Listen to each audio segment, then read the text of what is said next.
My name is Layla. I'm 28 years old, a single mom to a baby girl named Zoe, and I live in a quiet apartment near Atlanta, Georgia. I work as a project coordinator for a healthcare company, mostly from home. My life isn't glamorous, but it's honest. Early mornings, bottle warming, late night emails. I do it all. People say motherhood changes you. For me, it didn't just change me. It revealed who I really was. But I guess my family never cared to know that version. Growing up, I was always the wild card. The one who asked too many questions, stayed out too late, wore hand-me-downs instead of pearls. My older sister, Rachel, was the golden one. Smarter, prettier, quieter. Every Thanksgiving, she showed up with polished nails and perfect stories about her finance job or her dreamy boyfriend. I showed up with tired eyes and homemade pie. Guess which one got praised? The night everything fell apart was Rachel's wedding. A perfect fall evening, all white roses and expensive lighting. I hadn't planned to say anything truly. But during the reception, standing under those glowing chandeliers, I felt Zoe kick hard inside me. I touched my belly and laughed. It just slipped out. I haven't told anyone yet, but I'm expecting. I thought I saw my mom's eyes widen. Rachel's champagne glass paused midair. But no one said a word. Not then. I smiled through the silence and rubbed my stomach. It wasn't until the next morning that the explosion came. My phone rang while I was standing in my tiny kitchen, holding a half-empty mug of tea. I answered, thinking maybe it was Rachel. It was my mom. Her voice was sharp and low. You couldn't wait one day, could you? One day that wasn't about you. I was stunned. I wasn't trying to. She cut me off. You embarrassed this family. You shamed us in front of everyone. I didn't know what to say. I stood there frozen, heart pounding. I raised you better than this. A baby and no husband? She continued, spitting the words like venom. You're not welcome at this house again. Do you understand me? My hand trembled as I lowered the phone. She hung up first. I didn't cry. Not then. I just looked down at my belly, where Zoe was still gently kicking, and whispered, It's okay. I've got you, even if no one else does. That was the day I realized I wasn't just the black sheep. I was the girl they'd already erased. But what they didn't know, my story was just beginning. Zoe was born on a rainy Thursday in late April. It wasn't dramatic, no movie scene screaming or chaos. Just quiet hours, steady breathing, and then her soft cry echoing through the delivery room. I remember the nurse saying, She's perfect, as she placed Zoe on my chest. And she was.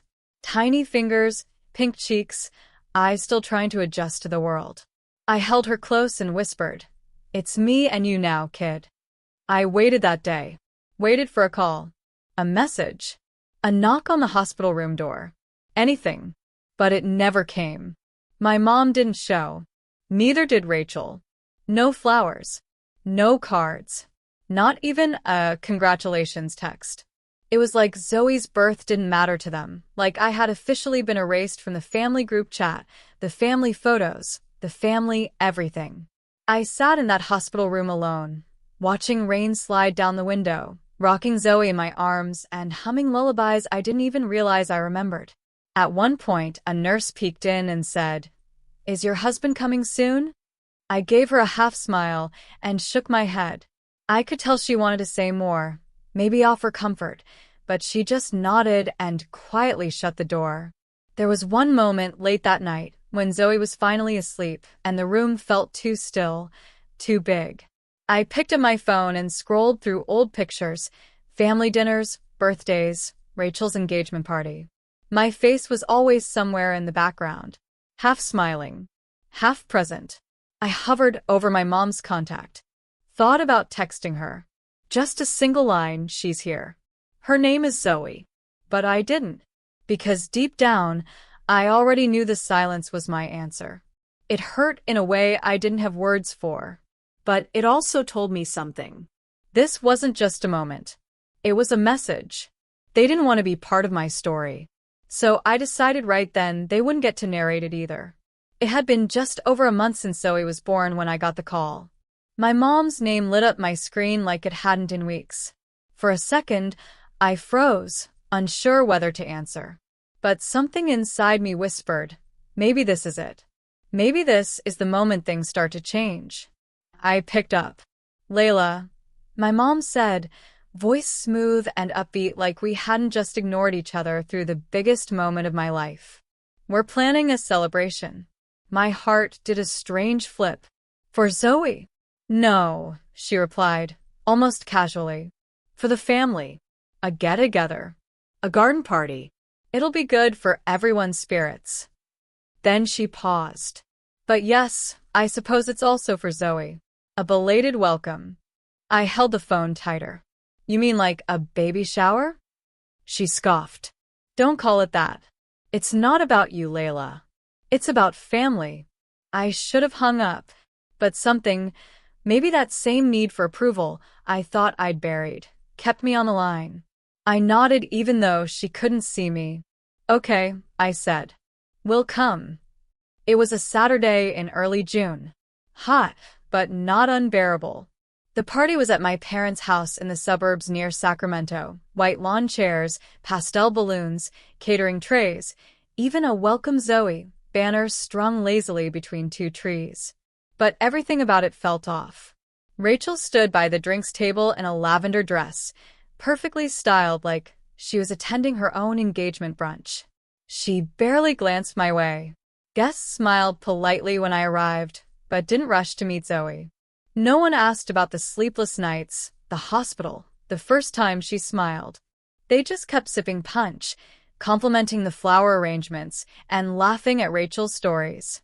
I sat on the edge of the patio with Zoe in my arms, feeling like a footnote in my own chapter. My mom finally came over, her voice low. Try to behave today, okay? I blinked. What does that mean? She smiled, but her eyes were sharp. You embarrassed us once, Layla. Don't do it again. I didn't respond. Just kissed the top of Zoe's head and whispered, you deserve better than this. And I was starting to believe I did too. The party had been dragging on for over an hour when Rachel suddenly clinked her glass and called for attention. Everyone, she said with that perfect smile, the kind that always looked like it belonged in a magazine ad. Thanks for coming.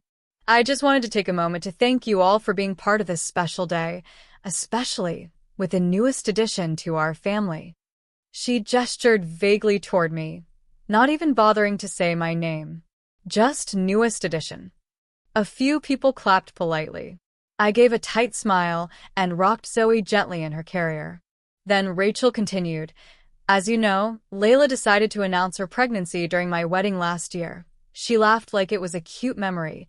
So, it's only fair we give little Zoe her proper welcome now. My chest tightened. Some guests chuckled. Others looked around awkwardly. And there I was, caught in a storm I hadn't even started. Again. I stood up quietly and walked toward the edge of the yard, pretending to check Zoe's blanket. I didn't want to cry in front of these people. Not again. As I stood there, I felt a presence behind me. A voice I didn't expect. Layla? I turned. It was Ethan, my sister's fiancé. He was wearing a clean button-down, sleeves rolled just right, and holding a plate of untouched cake. His face was unreadable, but his tone was soft. Can I talk to you for a second? He asked. I nodded, unsure. He walked beside me toward the quieter side of the yard, near the rose bushes. I didn't know, he said, eyes meeting mine. I didn't know how your family treats you. I've only seen the polished version. The one they put on in public. I blinked. Why are you telling me this? He looked down at his shoes, then back up. Because I work for a company based in San Jose. And last week I got a new assignment regional team. There's a new director starting. Someone named Layla Monroe. My stomach dropped. That's me, I said quietly. Ethan smiled, just barely. I figured. There was a long pause between us. He looked out at the party. You've built something real, Layla. They don't even know who you are. I didn't say anything. I didn't have to. And maybe for once, that silence said everything. Just before sunset, the music got louder and people started gathering near the pool. Rachel's friend Emily called it the fun part, a silly game where everyone tossed a flower into the water to make a wish for the baby. The pool was lit up with little floating candles, and someone handed me a fake rose to toss in. I held Zoe in one arm, gently adjusting her little headband as I walked toward the edge. I should have known it was a setup. Rachel came up behind me with a glass of champagne in her hand. "Careful near the edge," she said, loud enough for people to hear. "You've always had balance issues." People laughed. I didn't. I stood still, blinking slowly, like maybe if I didn't react, she'd walk away. But she didn't. Instead, she stepped closer. "You know, Mom still hasn't forgiven you. Announcing your pregnancy during my vows? You ruined the happiest moment of my life." I turned slightly, clutching Zoe tighter to my chest. It was one line, and I didn't even plan to say it. Rachel leaned in. "Still. You made it about you. You always do." Then, before I could respond, before I could even blink, she reached out. It was fast. A hard shove. My heels slipped on the wet concrete. The last thing I remember seeing was the flicker of pool lights, then cold. So cold. The water swallowed us whole. Zoe's wail pierced through the splash, but it was muffled. Everything was chaos. I couldn't think. Couldn't breathe. My arms locked tight around her, shielding her tiny body as we sank. And just as fast hands, strong arms pulled us upward. I heard gasps, shouting, someone yelling, "Call 911." When we broke the surface, I was still holding Zoe. She was crying, but she was okay. I wasn't sure how, but we were okay. The person who pulled us out? Ethan. He didn't say a word. He just took off his jacket, wrapped it around Zoe, and stared across the pool. Rachel stood frozen on the other side, still holding her champagne glass. Her mouth slightly open. No apology. No regret. Just shock. Someone handed me a towel. My mother was nowhere in sight. But I knew one thing for sure. This family had finally crossed the line. The ambulance lights painted the driveway in red and white flashes. Paramedics checked us out in the living room while the party slowly crumbled around us. The poolside lights were still glowing, but no one was laughing anymore. No one was celebrating. Zoe was wrapped in warm blankets, nestled against my chest, her tiny heartbeat steady. I couldn't stop running my fingers over her head, just to prove to myself she was really okay. Ethan sat nearby, soaked, silent, and watching everything. The paramedic gave me a soft nod. "She's good. You did the right thing holding her tight like that. You kept her safe." I nodded, barely hearing him. My ears still echoed with the splash. Rachel had disappeared. Last I saw, she stormed inside with mascara running down her cheeks like she was the victim. No one had asked if I was okay. Not my mother. Not my sister. Not even the relatives who used to fawn over Rachel's outfits and job promotions. They all just stared from a distance, eyes full of shame, but not for what Rachel did. Shame because the ugly truth of our family had spilled out in front of the whole guest list. Ethan finally stood and walked over. "Do you want me to call someone?" he asked. His voice was steady, but his hands were shaking. I looked at him. "No. I think this is the last time I'll let them do this to me." He nodded.